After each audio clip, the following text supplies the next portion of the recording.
1. Sinta adalah asisten administrasi yang bertugas mengorganisir acara perusahaan dengan anggaran ketat dan melibatkan berbagai departemen.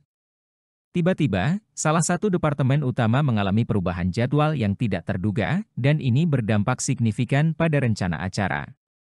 Bagaimana Sarah harus menanggapi situasi ini, agar acara tetap berjalan sesuai jadwal dan aturan perusahaan? A. Mengatur ulang jadwal acara, dan memastikan semua departemen menerima informasi terbaru dengan cepat. B. Mengumpulkan masukan dari departemen yang terpengaruh, dan segera berkonsultasi dengan pimpinan untuk mendapatkan solusi yang sesuai.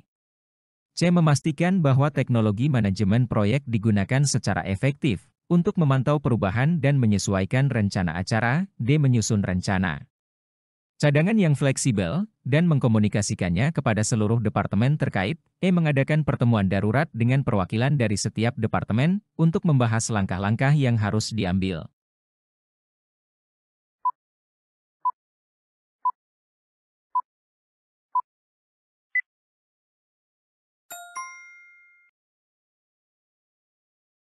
Jawaban yang tepat adalah D. Menyusun rencana cadangan yang fleksibel dan mengkomunikasikannya kepada seluruh departemen terkait.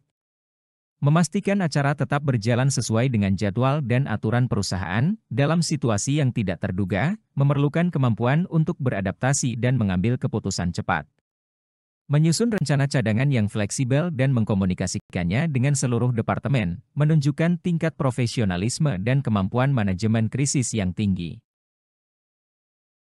2. Rina adalah pemimpin dalam sebuah organisasi pemuda yang bertujuan untuk menyebarkan nilai-nilai toleransi dan perdamaian. Seorang anggota mengusulkan untuk mengundang pembicara yang dikenal memiliki pandangan radikal dan kontroversial sebagai narasumber utama dalam sebuah acara diskusi. Apa langkah strategis yang paling bijaksana bagi Rina untuk memastikan acara tetap sejalan dengan nilai-nilai organisasi sambil tetap menghargai kebebasan berpendapat? A. Mengajak anggota lainnya untuk berdiskusi terlebih dahulu mengenai usulan ini, dengan fokus pada risiko dan dampak yang mungkin muncul bagi citra dan nilai organisasi. B. Menyelenggarakan rapat umum di mana seluruh anggota dapat memberikan pendapat mereka. Kemudian mengambil keputusan berdasarkan suara mayoritas. C. Menerima usulan dengan syarat pembicara tersebut akan berdebat dengan narasumber lain yang memiliki pandangan yang bertentangan, sehingga tercipta diskusi yang seimbang. D. Berkonsultasi dengan penasihat organisasi dan meminta saran dari para ahli terkait. Sebelum memutuskan untuk menerima atau menolak usulan ini, E. Menunda keputusan sampai Rani dan timnya dapat melakukan penelitian lebih lanjut tentang pembicara tersebut, dan dampak yang mungkin timbul jika ide ini dilaksanakan.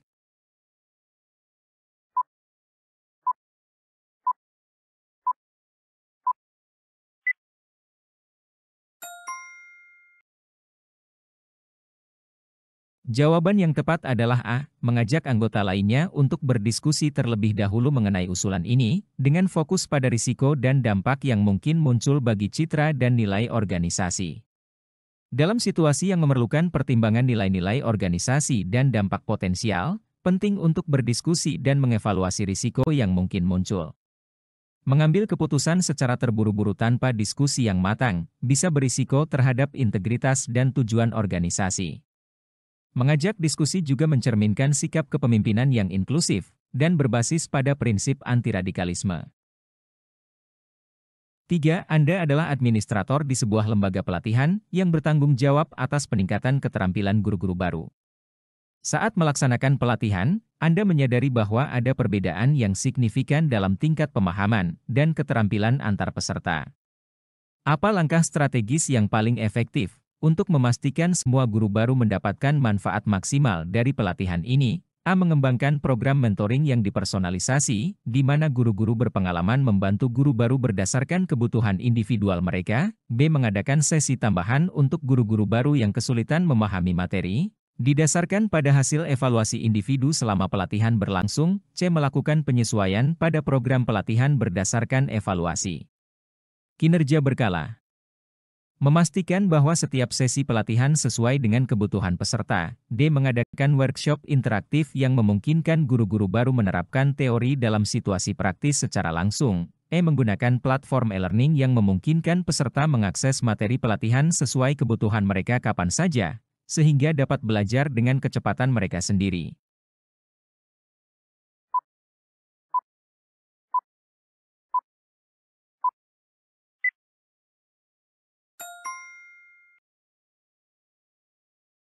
Jawaban yang tepat adalah C. Melakukan penyesuaian pada program pelatihan berdasarkan evaluasi kinerja berkala, memastikan bahwa setiap sesi pelatihan sesuai dengan kebutuhan peserta.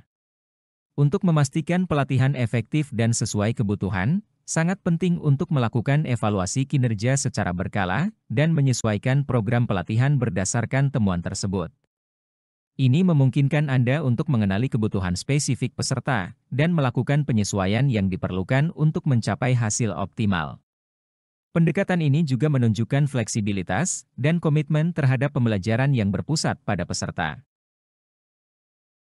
4. Anda adalah seorang manajer di sebuah perusahaan teknologi yang sedang mengembangkan aplikasi baru.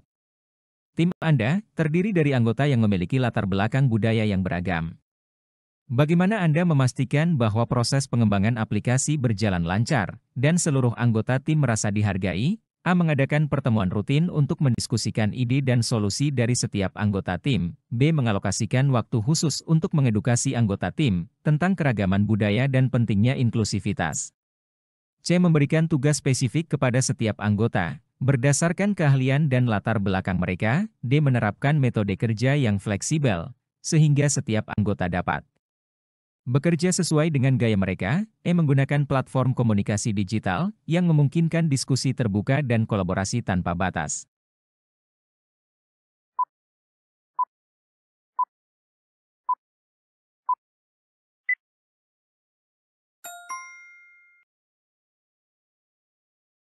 Untuk memastikan pengembangan aplikasi berjalan lancar dan seluruh anggota tim merasa dihargai, mengalokasikan waktu khusus untuk mengedukasi anggota tim tentang keragaman budaya dan pentingnya inklusivitas adalah langkah utama. Edukasi tentang keragaman membantu membangun lingkungan yang inklusif dan menghargai perbedaan, yang kemudian mendukung langkah-langkah lain seperti pertemuan rutin, penugasan sesuai keahlian, fleksibilitas metode kerja, dan penggunaan platform komunikasi digital. 5. Anda adalah seorang manajer di sebuah perusahaan layanan kesehatan yang mengalami penurunan kepuasan pasien. Anda ditugaskan untuk meningkatkan budaya pelayanan yang lebih berfokus pada pasien.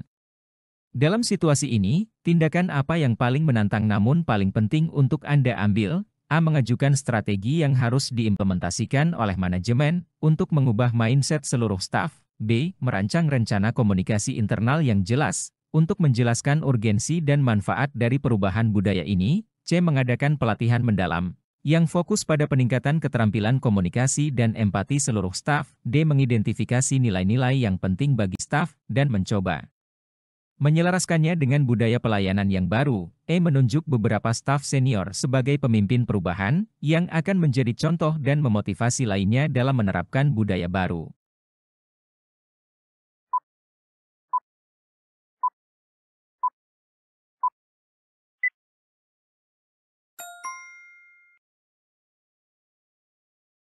Dalam upaya meningkatkan budaya pelayanan berfokus pada pasien, tindakan yang paling menantang namun paling penting adalah mengajukan strategi yang harus diimplementasikan oleh manajemen untuk mengubah mindset seluruh staf.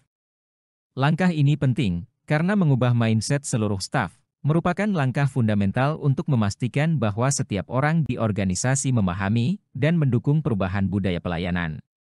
Tanpa perubahan dalam cara berpikir dan sikap, langkah-langkah lain mungkin tidak efektif.